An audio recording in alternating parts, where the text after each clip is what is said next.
नमस्कार, मैं पूनम शर्मा और आप देख रहे हैं जनता वन न्यूज। तो चलिए देखते हैं आज की खबर में क्या कुछ है खास। एसआईआर अभियान के खामियों का आरोप, समय सीमा बढ़ाने की मांग करेगी आपकी विकास पार्टी। कोडरमा में आपकी विकास पार्टी के केंद्रीय अध्यक्ष गुलाम मुस्तफा ने प्रेस वार्ता में विशेष गहन पुनरीक्षण एसआईआर अभियान में कई खामियों का आरोप लगाया। उन्होंने कहा कई जगहों पर बीएलओ और सुपरवाइजर के फॉर्म भरने कोई सही जानकारी नहीं है तथा तकनीकी त्रुटियों के कारण मतदाताओं में नाम कटने का डर बना हुआ है। उन्होंने कहा पार्टी मुख्य निर्वाचन आयोग को ज्ञापन सौंपकर एसआईआर अभियान की समय सीमा बढ़ाने, जिला निर्वाचन पदाधिकारियों को आवश्यक निर्देश जारी करने और फॉर्म भरने की आधिकारिक वीडियो गाइड जारी करने की मांग करेगी। साथ ही उन्होंने सभी मतदाताओं से समय पर आवश्यक दस्तावेजों के साथ एसआईआर फॉर्म भरने और किसी समस्या पर बीएलओ या निर्वाचन कार्यालय से संपर्क करने की अपील की।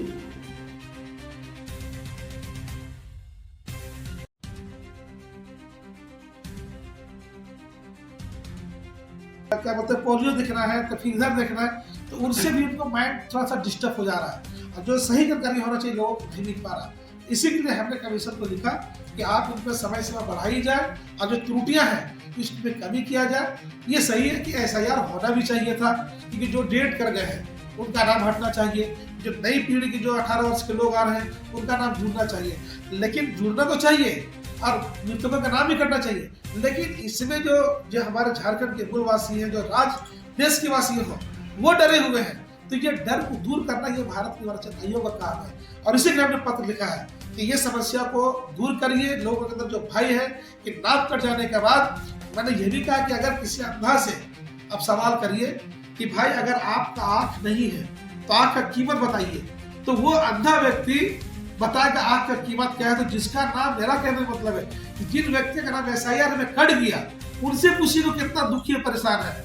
तो हम यही मांग कर रहे हैं कि जो राज्य के वासी हैं, जो यहाँ के मूलवासी हैं, उनकी समस्या जो हो रही है वो समस्या का समाधान हो।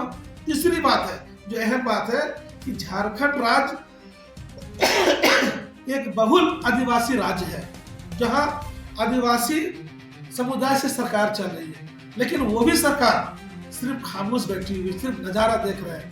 हमें कहते हुए ये दुख भी हो रहा है कि जो आदिवासी समुदाय के लोग जो जल जंगल में रहकर अपना जीवन यापन कर रहे हैं, उनका क्या होगा?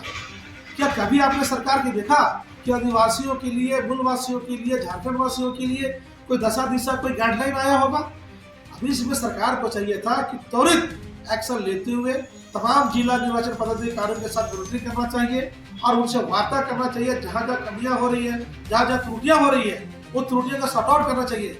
लेकिन हमारे राज्य के मुखिया है, आज देख लीजिए, निश्चित रूप से मैं बता रहा हूँ कि अगर इस पर गंभीरता से सरकार अगर नहीं ली गई इन त्रुटियों को, तो आने वाला 27 के चुनाव, 29 के चुनाव में नजारा देखने को आपको मिलेगा और वो दिन दूर नहीं है। आज ये है तो कल ये नहीं होगा, इसकी गारंटी मैं दे रहा हूँ। और इसी के लिए आपकी विकास पार्टी प्रेस वार्ता करके राज्यपाल हो, इलेक्शन कमीशन हो, तमाम लोगों को हम लोग मैसेज दे रहे हैं और पत्र भी लिख रहे हैं। हमने राज्य निर्वाचन आयोग से मैंने समय मांगा है मिलने के लिए कि आप हमें समय दीजिए और जो भी त्रुटियां हैं विस्तार रूप से हम आपको बताएंगे। इन त्रुटियों को दूर करिए और जो लोगों के अंदर जो भय बना हुआ है वो भय को दूर करना ये आपकी जिम्मेवारी है। हम निरंतर आवाज उठा रहे हैं, हम मॉनिटरिंग भी कर रहे हैं और जो जानकारियां हमसे हो पा रहा है हम लोगों को दे रहे हैं। इसी तरह से कमीशन को भी चाहिए जिम्मेदारी से गाइडलाइन दे और दिशा देकर जो त्रुटियां आ रही है उसको सॉर्ट आउट करें और एक वीडियोग्राफी बनाकर सार्वजनिक मंचों पर प्रचार प्रसार करें।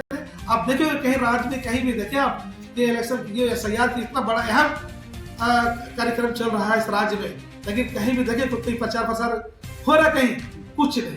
तो लोग खुद डरे हुए हैं और इसमें जो इतने अधिकारी को जानकारी नहीं है, इसीलिए हमने पत्र लिखा है और आपके माध्यम से हम, चाहे इलेक्शन कमीशन हो, चाहे राज्य के मुखिया हो, हम अपना संदेश देना चाह रहे हैं ताकि हमारा संदेश वहां पहुंचे, हम लोगों की समस्या का समाधान हो। इसके लिए जो बाहरी है निश्चित उसको बाहर होना चाहिए।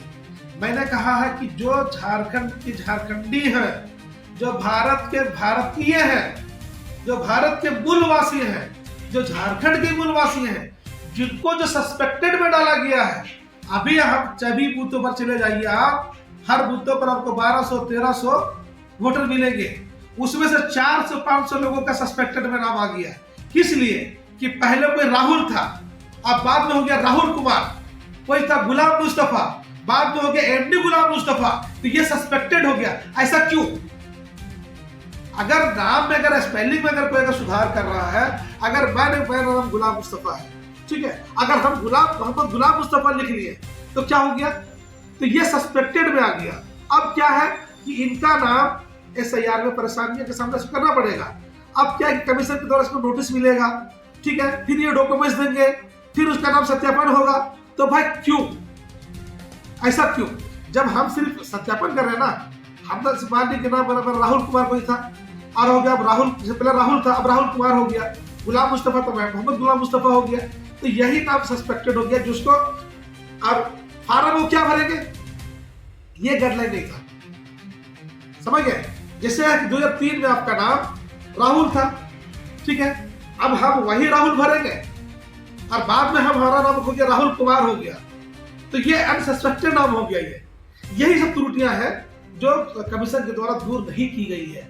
ये नहीं कि कोई बाहर से आ गया है, हम उनकी उनके डर की बात कर रहे हैं।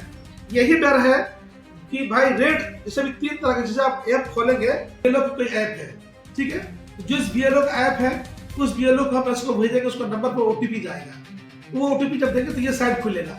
साइट खुलने के बाद जब क्रमांक संख्या आप डालेंगे, ठीक है, तो आपका नाम आएगा। नाम आने के बाद ही फॉर्म आपको भरना है, तो उसमें बहुत सारी त्रुटियां हैं, ठीक है। अब मान लीजिए जिनका बाप दादा दुनिया से चले गए, 2 या 3 में उसका नाम है, फिर उसका नाम, उसका बाप का नाम खोज रहे, उसका माँ का नाम खोज रहे, तो मेरा कहना कि मैं, अगर मेरी पत्नी है और हाँ 2 या 3 में मेरा नाम है, तो मेरे नाम से मैपिंग क्यों नहीं हुआ? ये सब त्रुटियां हैं कि ना BLO मैपिंग सही से कर सके और नहीं तरीके से फॉर्म भर सके, जिससे त्रुटियां होगी, हम इसकी बात कर रहे हैं।